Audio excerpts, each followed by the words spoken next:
Welcome, friends. So we were looking at the structure of an essay. We looked at the basic structure of an essay in terms of introduction, main body, and conclusion. Right. So let's go ahead and build on that. My name is Vishal Arora, and I'm a teacher for verbal ability for the last many years, and I'm IELTS and TOEIC and PFS certified trainer.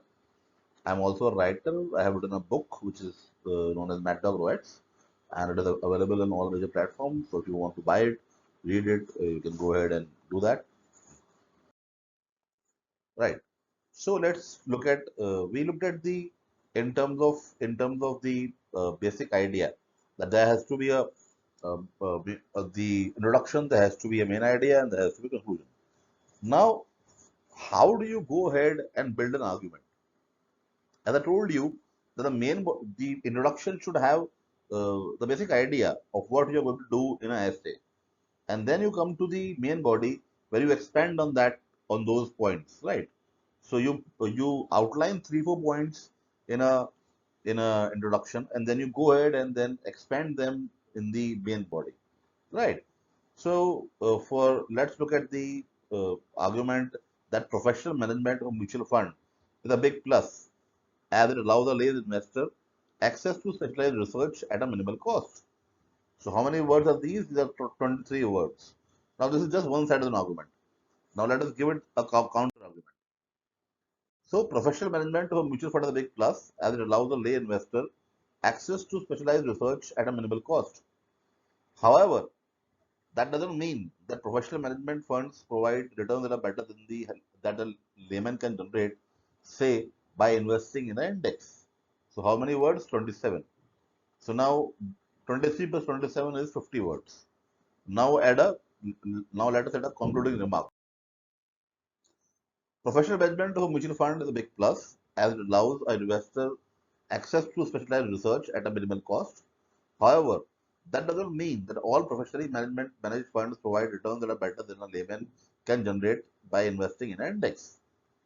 So now you conclude by saying what?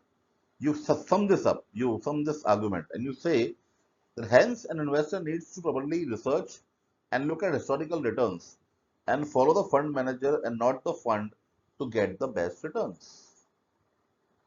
So this is 26. So 23 plus 27 plus 26 is 76. So you, as I told you, that the essay would be of around 250 words. Out of that, 175 to 200 words go to the main body. So if you are able to write, say, 75 words in one paragraph for one argument, then in 3 arguments you have got the main body, right? So you just need 3 arguments, and then with a counter argument and a concluding point of view, you are able to go ahead and write a paragraph. So even if there is no counter argument, remember that even if there is no counter argument, if there is no counter argument, then do you need to conclude. Conclusion is very important, right? So let's see how that is done if you are not doing a counter argument. For example, the same example we'll take. Professional management of a mutual fund is a big plus as it allows a lay investor access to specialized research at a minimal cost. It also allows the investor the choice to retain and follow a fund manager so that one has consistency and change the choice in the management of the money. But if you look at it, you would think that I have added one more point, but there is no one more point. What I have done is that I have just rephrased that sentence and then written it here, right?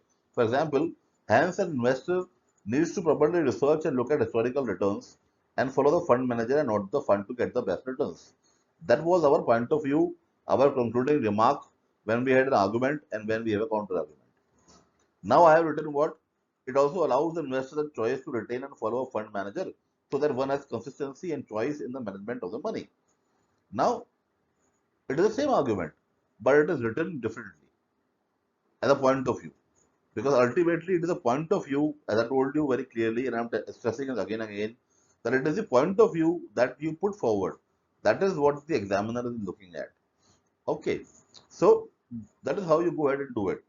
Okay, so this is how you use one argument and then counter argument and then point of view, or even if without a counter argument, it's still a point of view, and then write a paragraph. So when you are not using counter arguments, you would be reading around 4 points. Three would do, but 4 points are there. And if you are using, say, mm, counter argument, then three would do. Okay. So 3 to 4 points you require in writing the main body, and that has to be outlined in the introduction of the uh, essay, right? So it is very important. You would be given a choice of essays. It is not that you would have to write only on one essay. You would always have choice. So you need to pick up that essay, that topic, where you have got 3, 4 points or arguments that you can expand, that you can then go ahead and expand in the main body. That you need to pick up. That essay, that as a topic you need to pick up. Okay. So, and just don't argue unnecessarily. Unless and until you know about something, don't argue about it. Only argue when you know that, okay, what is there, what is the argument, what is the counter argument, and then go ahead and do that. Okay. For the sake of putting up an argument, don't put up an argument. Right. And then you come to conclusion. So conclusion is just what, 20 to 25 words. The point that you need to remember is that in conclusion, you don't need to introduce a new thought. Never introduce a new thought. This is a very important point. That never introduce a new thought in a conclusion. You need to sum up the entire essay. You need to sum up the entire essay, but you don't need to copy and paste. You need to write the same thing in a different manner and a different words. That is what is required. Right. Thank you.